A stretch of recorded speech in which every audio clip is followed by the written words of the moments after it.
In 3 clips, I'd like to show you the phonemic restoration effect. In the first clip, there are periods of silence in which phonemes have been effectively removed.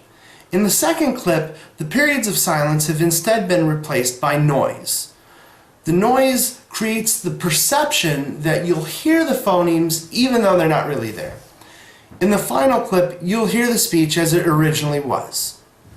Here goes. I love to teach my students. This is an example of the phonemic restoration effect.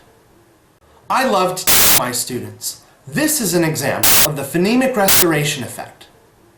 I love to teach my students. This is an example of the phonemic restoration effect.